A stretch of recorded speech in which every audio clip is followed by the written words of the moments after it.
Assalamualaikum warahmatullahi wabarakatuh. Alhamdulillahirabbil alamin wassalatu wassalamu ala asyrafil anbiya wal mursalin wa ala alihi wa ashabihi ajma'in. Amma ba'du, faqala Allah ta'ala fil Qur'anil Karim, bismillahirrahmanirrahim. Qul huwallahu ahad. Shadaqallahul azim. Kaum muslimin jamaah Jumat, jamaah zuhur yang dirahmati Allah. Sekarang kita manfaatkan waktu intizor, waktu kita sampai melaksanakan sholat jamaah zuhur. Kita isi dengan pembicaraan kita tentang bahwa tauhid membimbing manusia pada hal-hal seperti berikut. Bahwa kita beberapa waktu kemarin telah mengadakan acara parade tauhid yang kita mulai dari Masjid Nurul Iman sampai ke Masjid Raya kita ini. Kemudian disinilah puncak acara kita kemarin, mengadakan acara parade tauhid. Kenapa tauhid ini kita bikin acaranya begitu? Karena kita mensyukuri tauhid yang sudah Allah berikan kepada kita. We know your website is the center of your online Kenapa business. tauhid ini begitu Bahkan pada pentingnya? perkara-perkara yang telah diketahui secara pasti, ia bisa membatalkan Karena iman. tauhid inilah akar Kemudian dari agama ada juga kita yang ini. terkait dengan daruriyatid-din. Tauhid ini yang paling pertama Nabi ajarkan semenjak beliau mulai dilantik menjadi Rasul. 13 tahun beliau di Mekah sebelum hijrah, penekanan dakwah beliau fokus kepada masalah tauhid. Karena ini begitu pentingnya. Sampai Allah katakan, Qul huwallahu ahad.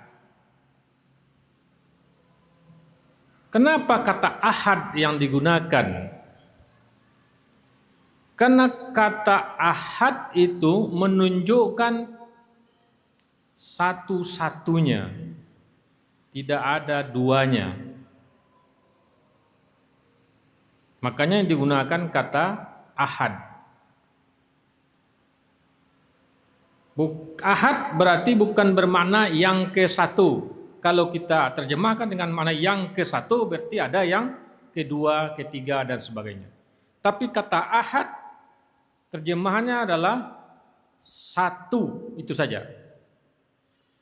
Tidak ada duanya. Maka yang digunakan dalam ayat itu ahad, bukan wahid. Karena wahid artinya yang ke satu. Yang kedua sani. Yang ketiga salis. Jadi yang ke satu wahid. Tapi kalau ahad, ya semata-mata satu saja, enggak ada duanya, enggak ada tiga aja, dan sebagainya. Kenapa begitu penting tauhid ini? Pertama, membimbing hati manusia, kalbu. Tauhid membimbing kalbu kita dari melakukan kesyirikan. Kalau syirik akbar sudah sama-sama paham kita. Kalau orang mati dengan syirik akbar, kekal di neraka selama-lamanya. Tetapi Nabi kita juga menyampaikan, aku sangat mengkhawatirkan pada kalian syirkul asgor, syirik kecil. Disebut juga syirik tersembunyi. Syirik yang tersembunyi dalam hati kita. Sahabat bertanya, apa itu ya Rasulullah? Nabi bilang, ar-riya, ria. Ingin dilihat orang amal kita, ingin dipuji orang. Kalau enggak ada orang melihat, tidak semangat mengerjakan. Tapi kalau dilihat orang, didengar orang, dipuji orang, baru semangat. Nah, ini syirik asgor, syirik yang tersembunyi, dosa besar.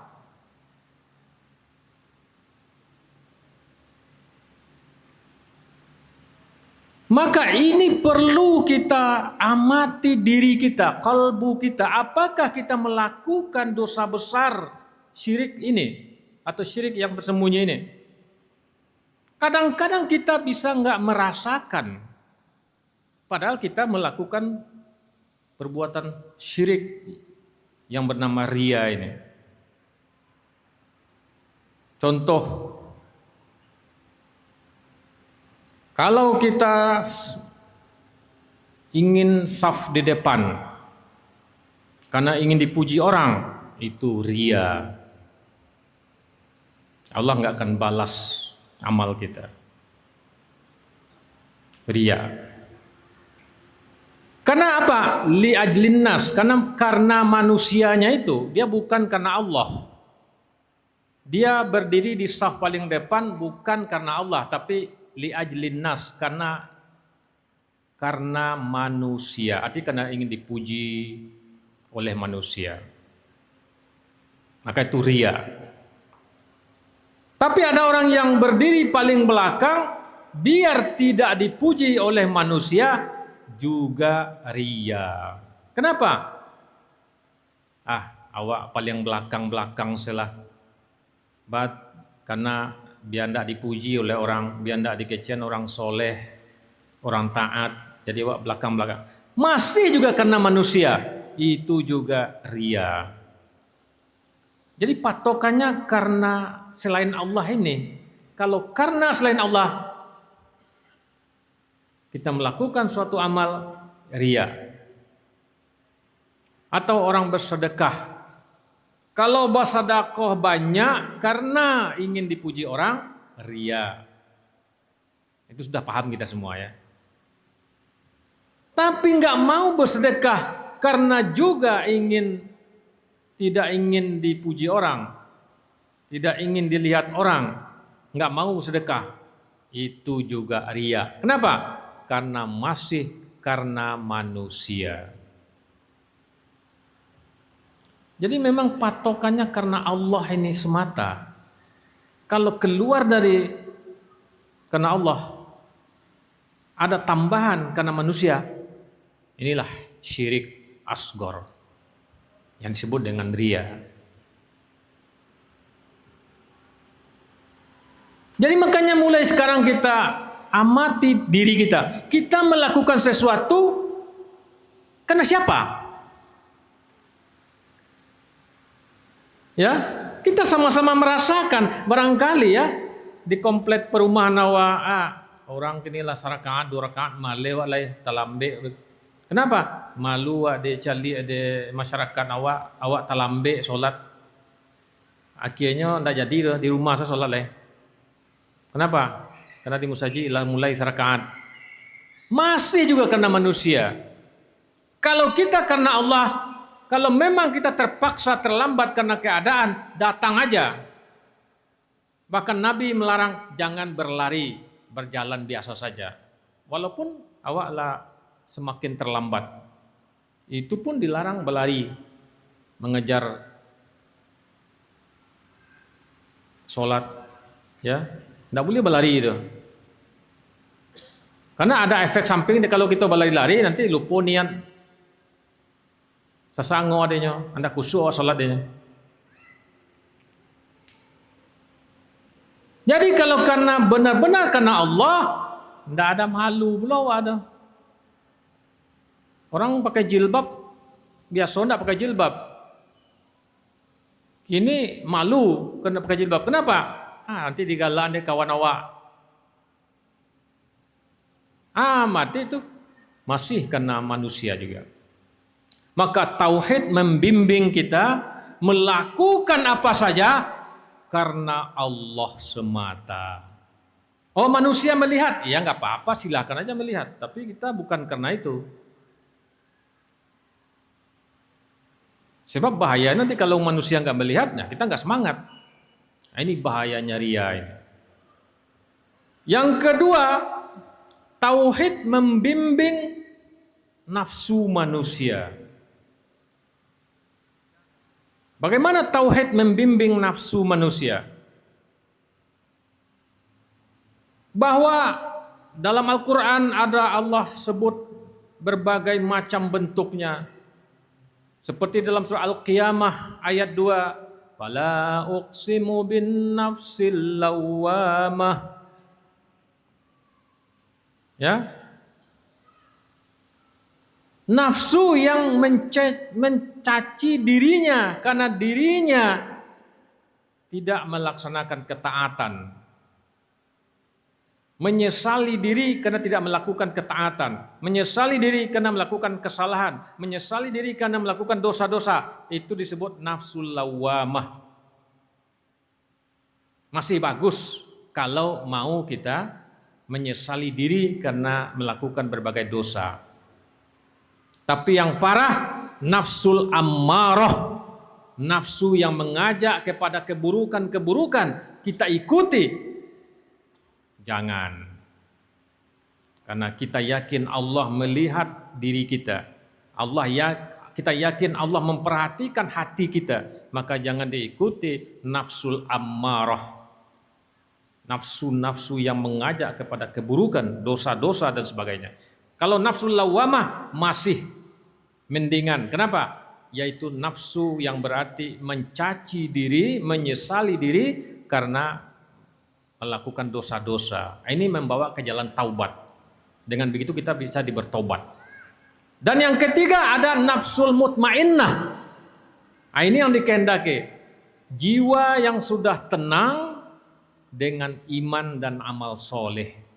Jadi dia nggak peduli mau dipuji orang, mau tidak. Tetap saja dia tenang dengan berbagai amal soleh. Mau dicaci orang tidak masalah. Ya, jadi istilahnya cacian dan pujian sudah nggak ngaruh baginya. Kenapa? Karena dia sudah mempunyai nafsul mutmainnah, jiwa yang tenang. Ini yang dipuji Allah seperti dalam surat Al-Fajr. Ya ayyatuhan nafsul mutmainnah, irji'i ila rabbiki radiyatan mardiyah. Wahai diri yang tenang, wahai jiwa yang tenang. Kenapa dia tenang? Karena benar-benar imannya, tauhidnya benar-benar, amal solehnya banyak. Pujian dan cacian tidak mengaruh baginya. Nah, ini contoh, ini kawan kita jamaah tablik ya. Kan kawan kita jamaah tablik itu udah biasa latihan itu. Dicaci orang, mereka ngajak orang ke masjid, ngajak orang beramal soleh, dicaci, mereka nggak peduli.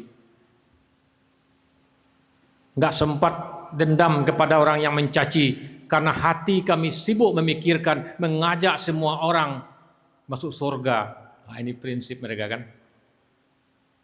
Hati kami nggak sempat marah, nggak sempat benci, nggak sempat dendam lagi, karena hati kami hanya sibuk memikirkan bagaimana mengajak semua orang masuk kepada surga Allah Subhanahu wa taala. Jadi nafsul mutmainnah ini yang kita inginkan, jiwa yang tenang. Berbagai keadaan sudah nggak ngaruh baginya. Karena kalau kita tidak mencapai nafsul mutmainnah, ini bahaya. Bahaya, selalu saja nanti akan gelisah, mencaci maki dan marah-marah. Tiba musim paneh, paneh ka paneh se.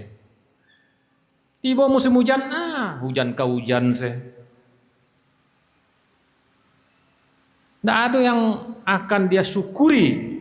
Semuanya mencaci maki, semuanya marah-marah. Tidak berbaik sangka kepada Allah. Ketika lapar dia marah-marah. Ketika Allah beri makan, dia juga tidak bersyukur.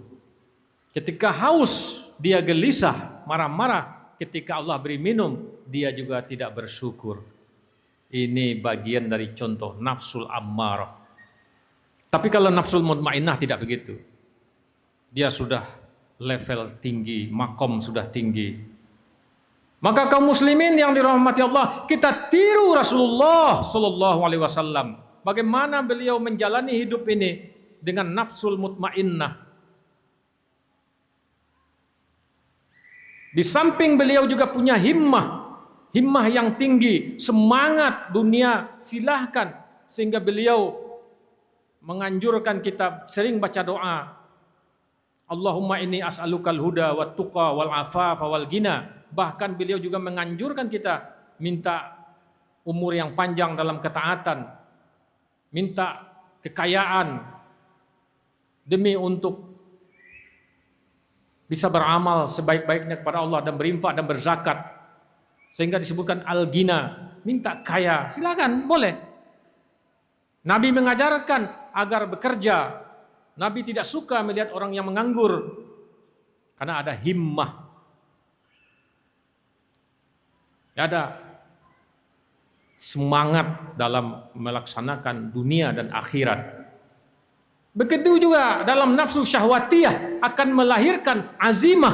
Apa itu azimah? Semangat untuk kita selalu beramal soleh, baik perkara dunia maupun akhirat. Silahkan. Maka Nabi juga mengingatkan, ya, Allah lebih mencintai muslim yang kuat dari muslim yang lemah.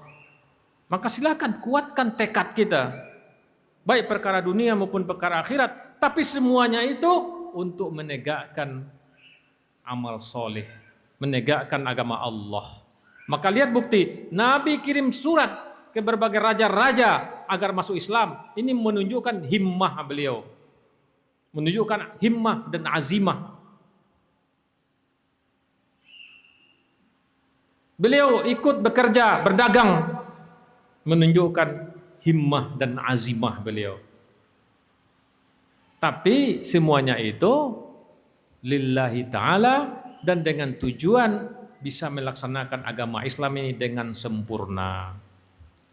Mudah-mudahan kaum muslimin yang dirahmati Allah, kajian kita yang ringkas ini tentang bahwa tauhid membimbing manusia, baik membimbing hati manusia maupun membimbing jiwa dan nafsu manusia. Semoga hati kita tetap semakin istiqomah, ikhlas semata-mata kepada Allah, beramal hanya karena Allah semata, tidak karena ingin dilihat orang, ingin dipuji orang. Terus kita semangat melaksanakan amal-amal soleh, baik amal soleh itu nanti keuntungan dunia maupun keuntungan akhirat. Tetap kita bersemangat, punya himmah dan azimah. Semoga saja dapat sama-sama kita pahami dan dapat kita amalkan. Sampaikanlah saripati dakwah kita ini pada siapapun, baik kepada keluarga maupun kepada siapapun yang kita jumpai. Sampaikanlah dakwah ini, moga kita semua dicatat oleh Allah termasuk orang yang berkontribusi untuk menyebarkan dakwah Islam ini, dan Islam akan semakin jaya karena ini bukti sahabat dulu bersungguh-sungguh untuk menyebarkan Islam sehingga Islam sampai ke negeri kita ini dan Islam jaya di negeri kita ini. Amin amin ya rabbal alamin. Fa'tabiru ya ulil basar la'allakum turhamun. Subhanakallahumma wa bihamdika asyhadu an la ilaha illa anta astaghfiruka wa atubu ilaik. Amin amin ya rabbal alamin. Wassalamualaikum warahmatullahi wabarakatuh.